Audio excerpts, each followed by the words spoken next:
Grant from Honed here. We're at Winton Raceway with the newest car in the Honed fleet, which is our 3rd gen Civic. Recently just had a new livery applied to it. The idea is that it's meant to be like a baby or a junior or a cousin to our Sedan. You'll notice on it it's got our original logo from about 4 years ago, which is doesn't have the symbol at the front, just a more simple white and orange. It's basically inspired by the Trampio AH Civics, or EAT Civics, I guess. These cars raced at, like, Macau was a famous race that they competed at, and we've roughly taken inspiration from that for both the livery and like the modifications that we've done to the car. This is powered by a D16 A1, which is a twin cam D16, and yeah, it moves along quite well. We haven't had it on the dyno yet, so we don't know exactly how much power it makes, but it does scoot. We're seeing about 150 kilometers an hour down the straight here at Winton, which is not too bad for one of these little 1600s. We're going to just do a little walkthrough video talking about some of the details of the car and showing you some more close-ups. So here's the mighty D16A1, twin cam, 1600, good from the name. What's cool about these, or some of the interesting things about these, is they have full-size radiator in them, which is not all the like base model or 1600 Civics have that. We've fitted one of our boosted elites to this. We now actually offer a kit for the 3rd gens. Would fit Civics and CRXs from the 85 to 89 years.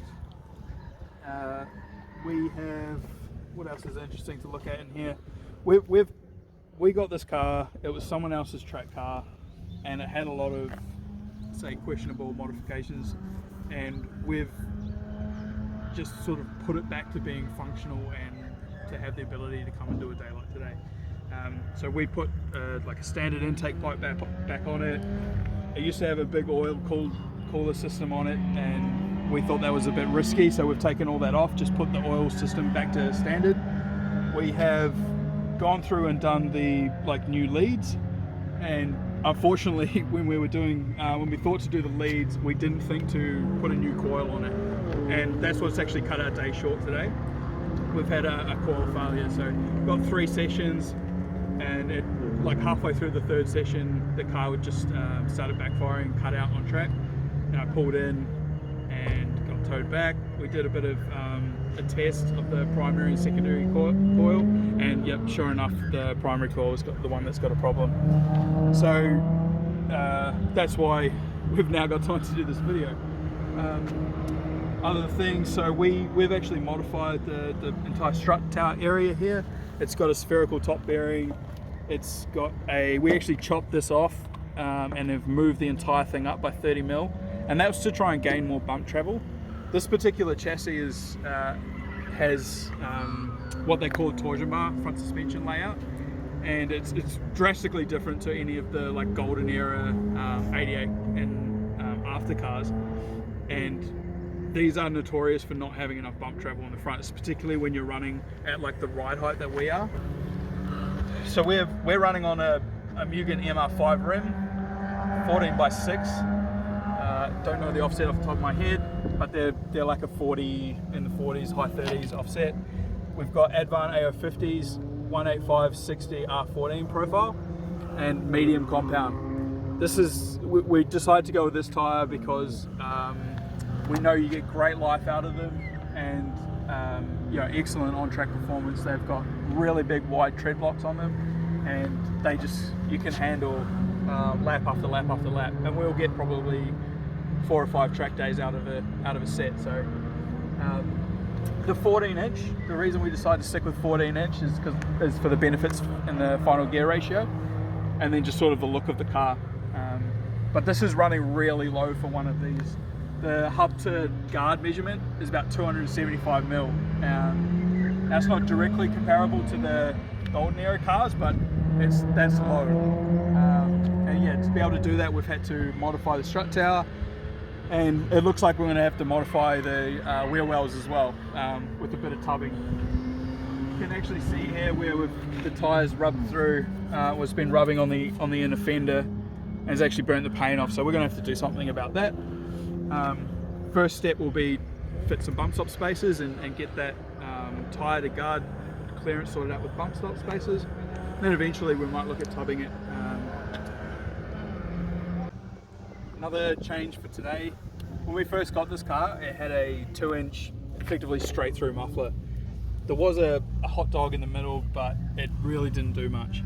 The car was so loud. It was so loud to the point that we wouldn't be able to run at a lot of the tracks in Victoria, or we'd have to be very selective with the days that we attended, and we just didn't want to have to deal with that. So what we've done is we've replaced the hot dog or the resonator in the center pipe, and then we've fabricated a little like oval, round to oval transition muffler. This has 2-stage of insulated or has 2 separate sections with muffler packing inside them, and has like an offset path for the exhaust gases to travel through, and it seems to have done the trick. We used a noise meter and we actually checked it, and it was putting out about 90 decibels, which thankfully will get us through or allow us to run at any event we might want to attend.